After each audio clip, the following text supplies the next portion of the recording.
And I want us to make progress by listening to what the political parties are doing in preparation for the elections come next year. Let's listen to Raphael Tuju on what he says the plans are within the party. We must give a notice of 21 days because our party leader has got a very busy schedule. There'll be some comparing of notes with his diary. Then we will announce the date of the NDC. The NDC is the highest party organ, and whatever the NDC decides prevails. All right, and that story informs the front page of the Daily Nation. Uhuru camp sets date to kick out rebels. Jubilee National Management Committee and its parliamentary leadership are set to kick out renegade members from party positions and ratify its coalition deal with the Orange Democratic Movement. Of course, the expectation is that they might be taking action against members that have since shifted allegiance, and we'll be listening to what they are saying about coalition arrangement between Jubilee and ODM. But Dr. Pamela Odhiambo, I mean, political parties have not had it easy the past few years. Not many have managed to do grassroots elections. Actually, probably none. There was an attempt by at least the Jubilee, and was there an attempt by ODM? It was not an attempt. At ODM, we don't attempt things. We do things. We do things up. Even as we speak, elections are going on. You just ask us and we will see. Did you conduct grassroots elections? They are going on. Yesterday, the board was meeting Nairobi people to plan the elections for Nairobi. Planning. Okay. Yeah, for Nairobi. But the other counties, most of the counties' elections are going on. What was your question, sir? So the question is, with all these preparations going on and the reorganization that has to, see what you did, reorganization that has to be done. I mean, where do you draw the line? Competing interests, yet you have to manage a political party into the election to make sure that you win as many seats as possible. I think simply put, according to me, whenever anybody wants to go to a journey, and also a long journey, there is always a preparation. So there is the major election that is general to everybody, but there is also the party. In Kenya, I think the common knowledge has been we are getting elected through parties most of the time. Of course, I acknowledge that since 2013 to 2017 in particular, there has been a new phenomenon of people choosing to go independent. I think she'll agree with me that their numbers have increased compared to the previous years. And it is in order for every party to put their own house in order. Like my SG says, in our party, we have not attempted.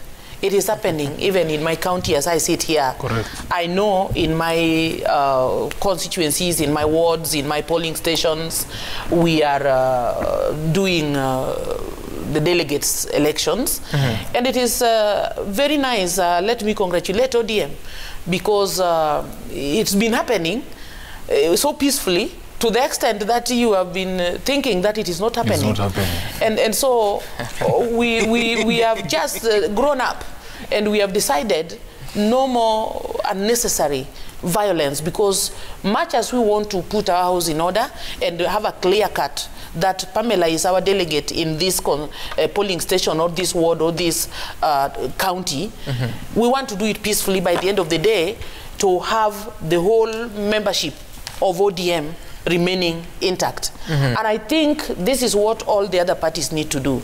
In fact, listening to what Honorable Tuju said, and looking at the headline that you've just read, I think this headline is unnecessary, that it is Jubilee to take action against the rebels. Those who have rebelled or have rebelled need to give whichever party they have rebelled from space.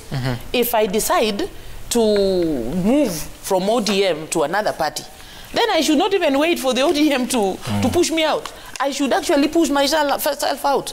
And in fact, this whole debate makes me say this, though you didn't ask me about it, Sam. I think our DP is the most insincere person we have in this country. Why so? Because he is claiming that he is no longer working together with the president that is deputizing, and he is not willing to resign. boldly and now criticize and kick everything upside down from outside. So that is pretext. That is camouflaging. It is not sincere. And so what I meant to say is, all those people who have moved out of any party, then they should give that party space just to replace them. It is in order. It is honorable. So I cannot claim to move out of ODM to join another party, and yet I'm still holding things in ODM. That is unacceptable. Okay, I want us to listen to what, you're right, I didn't ask you about that, but Raphael Tuju said something about the coalition with ODM, that is Jubilee and ODM. Listen. Our discussions with the ODM are ongoing. There are discussions which have been done at our level, and there are discussions which are done at the level of the two party leaders. It is beyond my pay grade to divulge to you anything which has come up at the level of the two party leaders.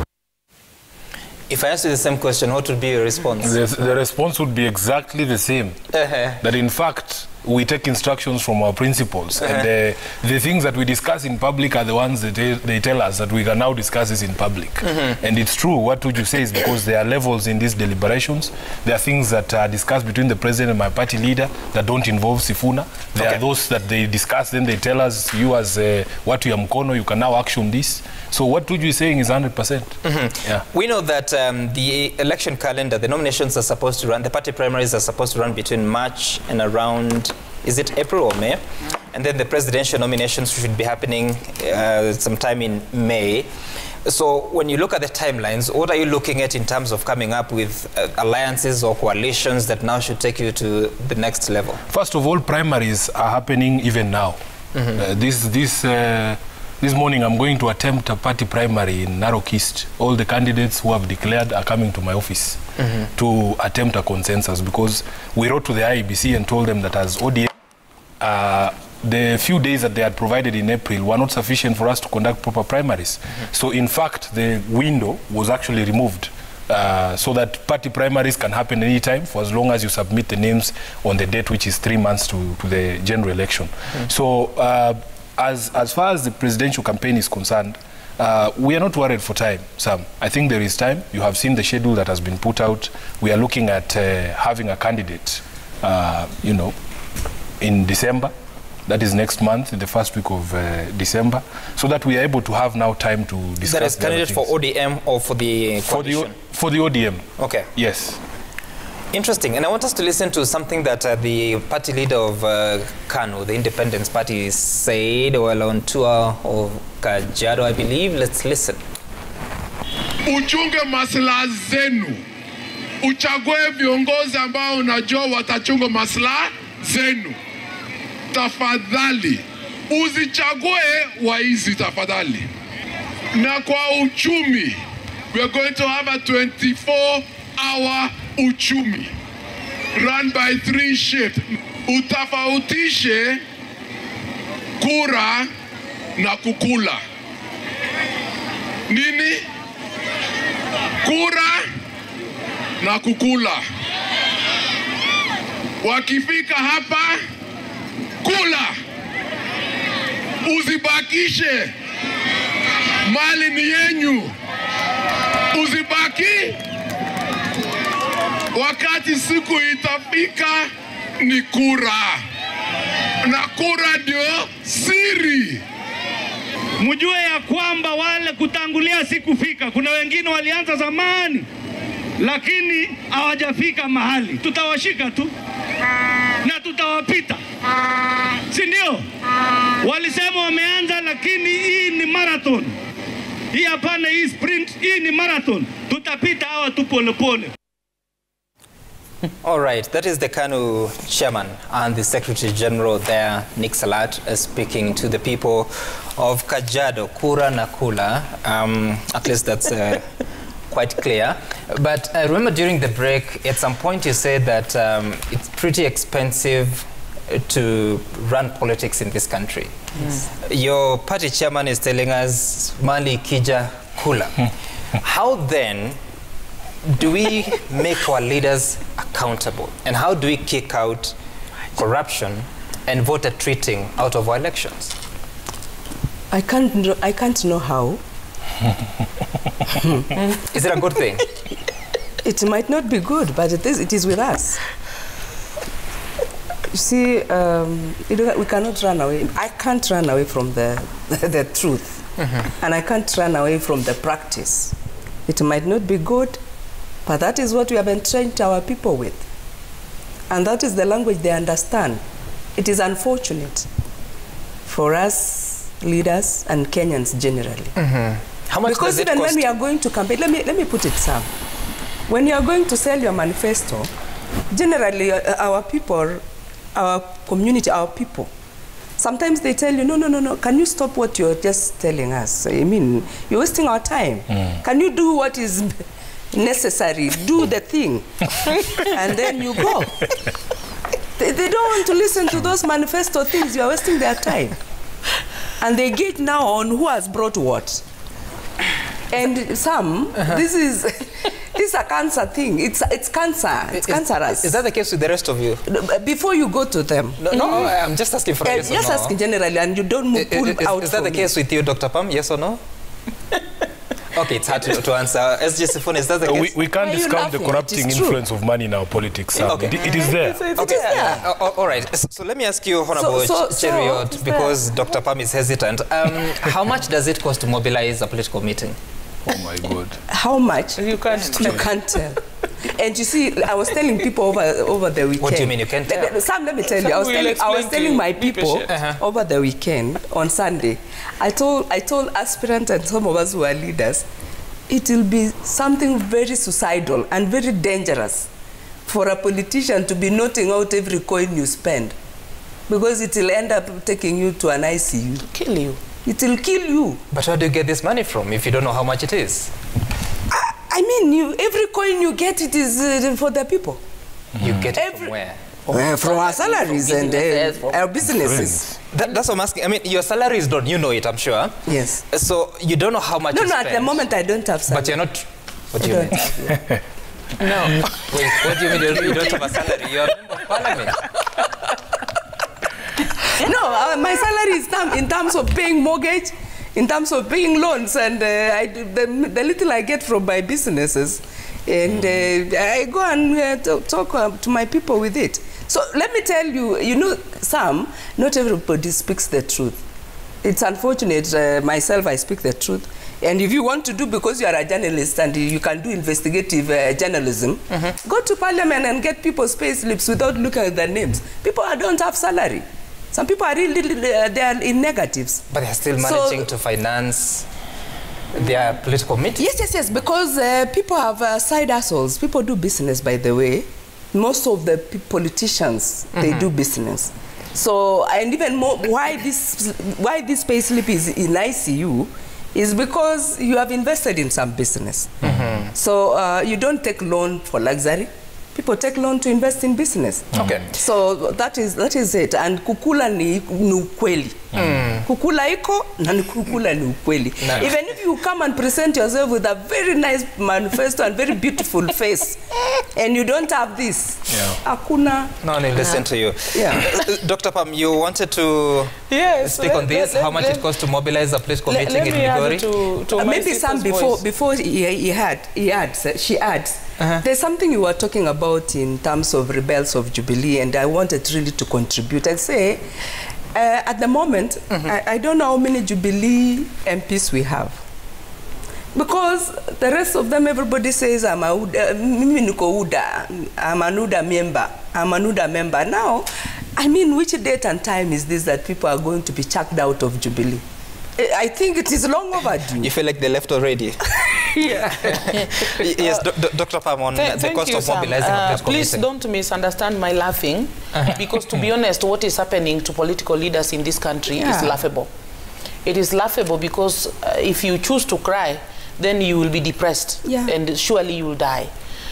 Now, the idea of spending on political mobilization, according to me, we saw it evolve pole, and I'm sorry to mention this, our then president, President Moi, I have no idea if he started giving people things out of goodwill. For example, you would walk into a small market and find some lady. I once saw him do this with some karai of bananas, you know, a tray of bananas they are selling. And then 1,000 shillings then was a lot of money.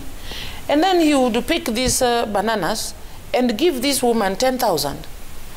And then it went on, and the crop of politicians that came now started kind of giving some small donations and handouts to people like that, and for boosting their popularity, something like that. And now it became a reality that regardless of what a leader you think you are, regardless of how articulate you are, regardless of the good ideas that you have, the Kenyans would not listen to it until you give them some small money incentive. So I call it commercialization of the political or electoral process. And I think this is why we are suffering. So some of us, much as we give these monies, I know what is driving you. You are imagining, like you are saying. Now, if your salary is reading zero, and say payslip is zero, and you are still giving this money, where is it from? And she has put it right, that quite a number of us have got some side hustles. We are farmers, we are what. And unfortunately now it forces you that whatever monies you get from whichever source, you spend it on people. Now, just to conclude this thing, I have a ray of hope. And I want to caution all of us, and even the current politicians, me included, in the race. Like me, I'm going for the governor's seat of Migori County. There is a paradigm shift, especially among this youth. I think my interactions with the young people reveals to some extent that some of them are keen to listen to what kind of leader, what idea does Pamela have, or how has Pamela been doing things to support our initiatives. And I think to some extent we might see a gradual migration again from this idea of receiving handouts and then voting somebody, because that disappointment that Madam was talking about, that some of the people no longer see the need of voting because they don't see what the voted leader has done to benefit them. It is changing some of the young people's mind, that they want to hear, what idea does Pamela have now to make all the young people, unemployed people of Migori County get their jobs. And I think we may still talk about this eating, because people know that some people would just come with money. There is nothing they can do. There is nothing they have done in the society, but they just come with money to buy voters. So in that case, that warning or that advice becomes real. I saw it in the year 2000. I live on Thika Road. And in the year 2002, President Moi had endorsed Uhuru Kenyatta, who is our current president. Thank God for his prophecy. I don't know whether it was prophecy or something. But then Raila woke up and said, Kibaki tosha. So what was there on Thika Road? This is Thika Road.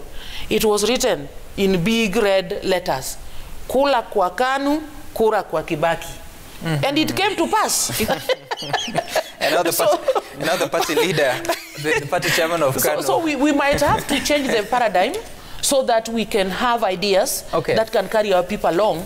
And we must struggle, much as it is happening, to let our people get the right leaders. All right, Dr. Pam. And Vice Chair, former Vice Chair, I have to keep reminding myself that when you listen to this... It's going to take years. There appears to be so many challenges that politicians would be blamed for, or maybe the electorate can be blamed for. But if democracy was perfect, then people would have to elect leaders based on their free will. But there's a campaign season that comes. Are we making any progress? The more we now have a new constitution 11 years later. We have more and more transitions, more and more elections coming. Are we making any progress in democratizing our elections? Or are we now elevating the commercialization aspect of politics that she speaks about? I think we are commercializing elections more than anything else. Because like now, listen to the confessions here. The handouts. When will we ever stop? They're even getting worse. You can even see it is evident from the voter registration. I can't go as a youth to go and register as a voter until nipatiwe kitu kidogo. It's shameful. We have not taught our children how to be patriotic. I don't know. I think it should start early. We give examples of Tanzania, how they are more patriotic than Kenyans, but we have not taught even ourselves how to be patriotic. Tunasema tu serikali nifanyie, but what about you? What are you going to do? What is your role in all these things? What's your responsibility? This is a civic responsibility. You should go out, be registered as a voter, so that when the time comes, you can hold Pamela accountable in Migori, you can hold Cheruiyot accountable in Baringo. But without that, and you are giving handouts, you lose that moral ground.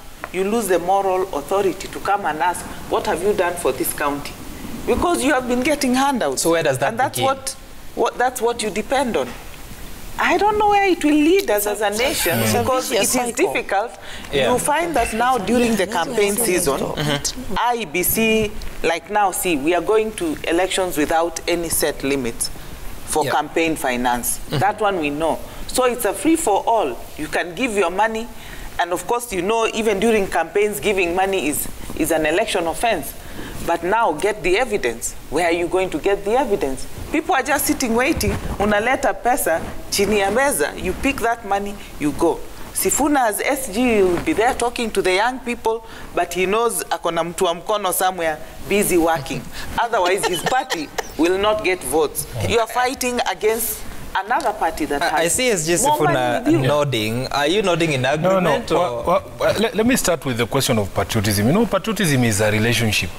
It is very easy to love a country that you feel loves you back. Is this like but normal this is your country. This is what I'm saying. It's your country. For many young people, that love has not been felt from this country. We feel like we've been fought by our own state from the day that you were born. We actually are taken as criminals just because we exist as young people. So this question of patriotism, this is something that has to be worked on over a long period of time, Sam. We need to create a country where people actually feel they are valued. We need to build a country that creates opportunity for these young people.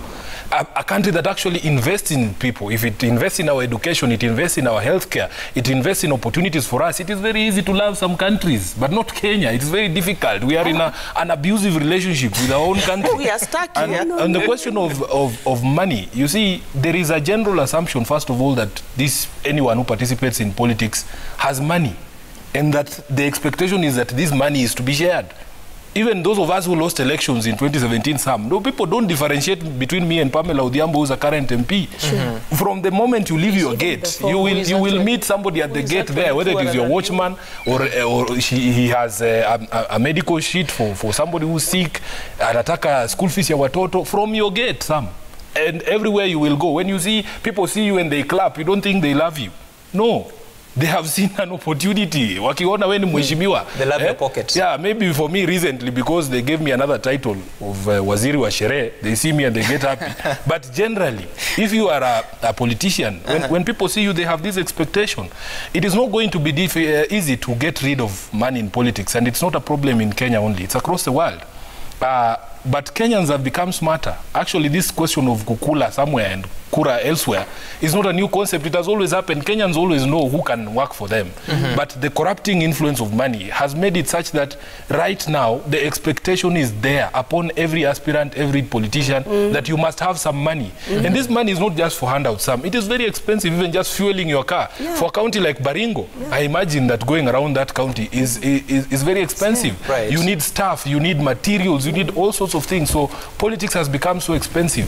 But we will not remove the money from politics very easily. I got opportunity this weekend to watch the Squid Game. There was a very poignant moment where everybody on the show agrees that they are in a terrible situation and all they need is to vote to get out. But before they vote, they were shown the money. And once the money was in and everybody saw how much it was, it changes minds. So here in this country, we need to move to a place where, yes, we agree that it's going to be difficult to get rid of politics, money in politics, but Kenyans must always know, vile Gideon amesema, there are people who will just present money, there are people who will present money and ideas. So but you cannot be elected in Kenya if you do not have money. We glorify people who have money or who have amassed money. So when will they learn how to elect somebody who just comes and says, here I am, I want to be your leader, but I have no money? Just one final question for Gladwell Cheruiyot here. So, KANU and the other parties within One Kenya Alliance, they were in Thika, then Githurai, and Musalia Mudavadi was saying that hatutashurutishwa kuunga mkono mtu fulani, insinuating what the Deputy President side has been saying, that there is likely to be a government project. I mean, what is One Kenya Alliance's game plan in the fullness of time? Sam, I want to give a personal opinion or personal answer. So that is not KANU, and it's not Gideon Moi's answer. Go ahead. Is that myself as a member of KANU party and affiliated to OKA, I don't subscribe to the differences of some individual parties within OKA and maybe with ODM or Raila as a person. I don't subscribe. The reason is I have never, or as a party or as a person, I've never been in any association, political association with ODM. I've never had any differences with them. And it is unhealthy for the differences between these other individual parties to be projected to OKA. So I think it's high time for those other parties, if we are actually in OKA to prosper and do our things, is to forget about the past, the differences that they had with ODM, and we move as a team without actually creating what's in between. So your preference is to work with ODM? For me, we had better think of working together if actually the intention is to go to the direction all of us want to go to. Because if we start putting hurdles... Does that include your party leader shelving his presidential ambition, this is very personal, or being the presidential... I'm saying it's very, it's very and personal. this is a question based on your personal preference. Personal opinion. That's what I'm asking. Yes. Does your personal preference include the option of your party chairman dropping his presidential ambition, or ODM supporting his presidential ambition? I don't include it. That's personal to me. I don't want to talk on behalf of anybody. So to me, I am not interested, and I'm not subscribing to that. Sometimes when you're in those meetings, I'm very uncomfortable when people start bringing those attacks, because it negates the efforts we are putting to really go to the direction we want to go to. Okay, all right. I hear you, Gladwell Cheruiyot. It's Nyambane on Twitter is saying Matiang'i is doing his job right. In 2017, Ruto and Co were throwing stones at NASA when Matiang'i dealt with Baba's team. Did he? Now tides have changed and they are on his neck. Relax. You have the numbers. Impeach Matiang'i and Musheru. Bernard Ooko, interesting times to be alive. My former party, ODM, used to cry foul at any statement by Matiang'i, even when he was CS Education. Today they are happy with him because he's singing Hosanna Baba. Interest. What did you mean with that? Even the panel was really... Okay, I'll respond to that. Omando Vickery, there's a difference between scientific data and metaphysics. IBC projections of registering 4.5 million new voters had no scientific basis. There's a difference between turning 18 and acquiring national identification card. They don't have IDs, not refusal to register. All right. That's not accurate. Dr. Pam says it's not accurate. Jacob Abere, this low turnout of voter cards registration is raising a lot of questions. IBC preparations in civil education, stakeholders involvement, and that is government institutions and political mobilization. Kiprop Kenya, it's time IBC comes up with a system where one can comfortably register at the comfort of their homes and only go to IBC offices to verify the signatures, or they use the data with the government. Pole Akach, reason for lower turnout is because we the voters are used as bridges to riches for politicians. After election we suffer as citizens of Kenya. No roads, no employment, no medication, no water, in fact no everything for the voters. And airborne pinches, the ID registration should be biometric. The same information should be interlinked to KRA, IBC, NSSF, Kenya Police for good conduct certificate, and NHIF. Again, There is a process that is in court on Huduma number. There's a viewer who is raising questions about representation of the Deputy President's side. Just to indicate here, we placed invitations. They were not available for this show, but the show continues. Thank you so much, Mahiri Zaja, former Vice Chair IEBC, SG Edwin Sifuna, Dr. Pamela Odhiambo, and Glado Cheruiyot for making time for us. Up next is Matters. See you again some other time. Good morning.